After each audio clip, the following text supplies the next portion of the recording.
안녕하십니까. 진세골 사랑의 집 이사장 주수일입니다.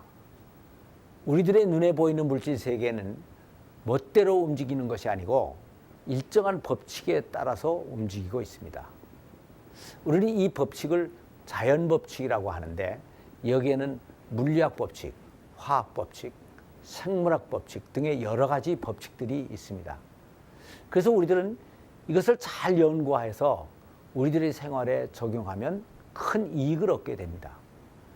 제임스 와트는 증기기관이라는 것을 발명하여 중세기의 산업혁명을 일으켰습니다.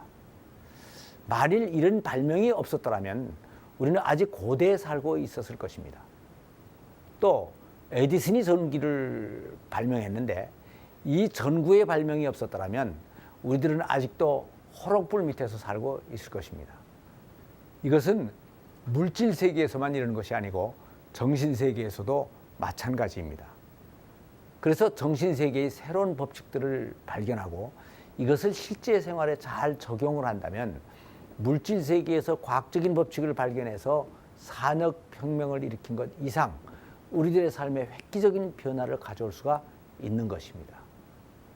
사람들은 누구나 결혼을 하면 행복을 꿈꿉니다. 그런데 우리 주위를 보면 행복한 부부들이 그렇게 많지가 않습니다. 이것이 이렇게 되는 이유는 사람들이 정신세계의 법칙을 너무나 모르고 있거나 또는 잘못 알고 있기 때문입니다. 그래서 우리는 부부관계에서도 눈에 보이지 않는 인간관계의 법칙을 더 많이 찾아내어서 이것을 공부를 해야 합니다. 그래서 여기서는 부부가 행복한 결혼 생활을 하는데 아주 중요한 몇 가지의 원리들을 생각해 보기로 하겠습니다. 부부가 행복하게 살기를 원한다면 먼저 남편을, 아내를 아껴주고 희생적으로 사랑하며 이 사랑을 열심히 표현을 해야 됩니다. 그리고 아내는 남편을 칭찬하고 존경을 아끼지 말아야 합니다. 그런데 많은 경우에 남편들에게 아내의 사랑을 열심히 표현하고 하면 마누라가 사랑스러워야 사랑을 표현하죠 라고 말을 합니다. 그러나 이 아내는 꼭 사랑스러워서 사랑의 표현을 해주는 것이 아닙니다. 사랑을 해줘야 사랑스럽게 되기 때문에 사랑을 한다고 생각을 해야 됩니다. 사랑을 받지 못한 아내는 자기 스스로가 자기를 지켜야 된다고 생각하기 때문에 성격이 거칠어지고 야생마와 같이 사나워질 수밖에 없습니다. 이렇게 되면 남편은 이것을 보면서 저런 아내를 내가 어떻게 사랑할 수가 있겠느냐고 말을 하는데, 이것은 크게 잘못된 것입니다. 또 다른 한편, 아내들에게 남편을 한번 칭찬해 보라고 하면 아내들도 저희 남편은 칭찬할 것이 있어야 칭찬을 하죠 라고 많이 대답들을 합니다.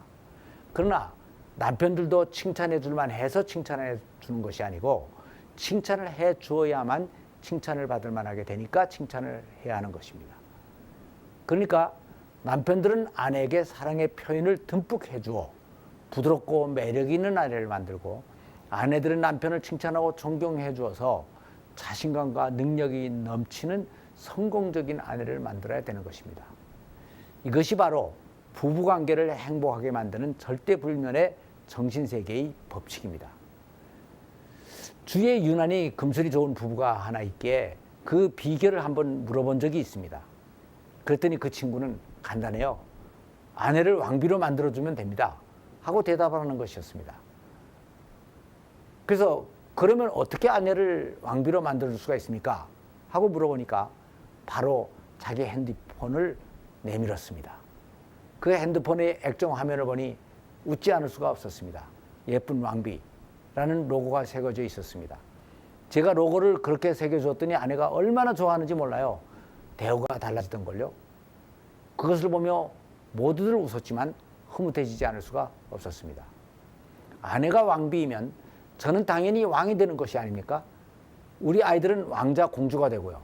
그래서 우리 모두는 왕족이 됐습니다. 정말 지혜로운 남편이라는 생각이 들었습니다.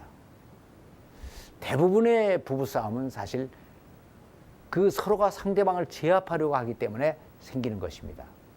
그런데 이것은 이기주의적인 것입니다. 그리고 꼭 높고 낮은 것을 가려서 서열을 매겨야만 직성이 풀리는 세상적인 생각의 반로입니다. 성경은 우리들의 신분을 모두가 왕 같은 제사장이고 거룩한 나라이고 성경은 합시다. 성경은 우리들의 신분을 모두 왕 같은 제사장이요 거룩한 나라라고 정의하고 있습니다. 그런데 우리들이 이러한 신분으로 살기 위해서는 갖춰야 할 조건이 하나 있습니다. 그것은 하나님의 뜻을 기쁨으로 행할 수 있는 성숙한 성품과 다른 사람들까지도 그렇게 살 수 있도록 다스리는 능력을 가지는 것입니다. 왕이 된다는 것은 꼭 좋은 옷을 입고 폼나게 사는 것만을 의미하지가 않습니다. 남들을 잘 다스리고 관리할 수 있는 능력을 가져야 되는 것입니다. 그런데 남들을 그렇게 잘 다스리기 위해서는 먼저 자신의 가정부터 그렇게 운영할 수 있어야 되는 것입니다. 요즘 우스갯말로 왕자병과 공주병이라는 말이 있습니다. 그렇다면 이 말을 좀 더 좋은 의미로 해석을 해서 가족들 모두가 이러한 병에 한번 걸리는 것도 좋을 것 같습니다. 아내를 왕비로 대하면 남편은 왕이 되고 남편을 왕으로 대하면 아내가 왕비가 되는 것입니다. 다음 행복해지는 비결이 하나 더 있습니다. 그것은 바로 상대방이 낸 의견과 제안을 인정하고 동의하며 따라주는 것입니다. 한 번은 나도 꼭 같이 가야 하나요? 하는 아내의 말에 남편은 그래도 오래간만에 모이는 부부 동반 모임인데 같이 가야지 하고 대답을 했습니다. 아내는 다시 나 오늘 피곤한데 그냥 당신 혼자 가면 안 돼요? 하고 다시 물었고 남편은 다들 부부 동반으로 오는데 어떻게 나만 혼자 가고 하고 아내를 겨우 설득해서 부부 모임에 참석을 했습니다. 그런데 그 모임에서 친구들이 남편에게 이사를 하고 집들이도 아직 안 했으니 집에서 한턱 내라고 해서 남편은 그러겠다고 대답을 했습니다.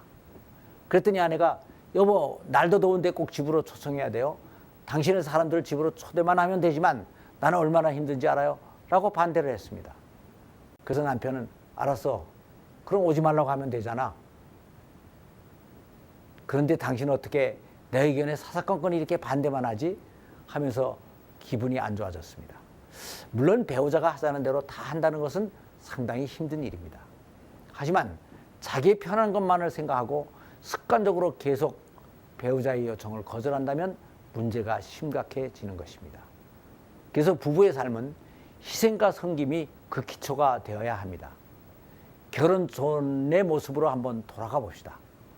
그때는 아마 남편이 어떤 일을 제안하면 어머 좋아요. 정말 좋은 생각이에요. 저도 하고 싶었어요. 하고 대부분 호응을 했을 것입니다.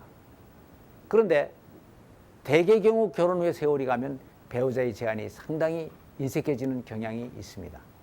그리고 이러한 부정적인 반응은 상대의 사기를 떨어뜨리고 행복을 포기하게 만들어버리고 맙니다. 풍성한 행복은 긍정적인 자세와 도전에 의하여 이루어집니다. 배우자가 무엇을 원할 때 또 제의할 때 좋아요 라고 선뜻 대답을 한번 해봅시다. 긍정적인 대답은 긍정적인 행동을 만들고 긍정적인 행동은 풍성하고 행복한 삶을 만들어서 모두를 행복하게 만드는 것입니다.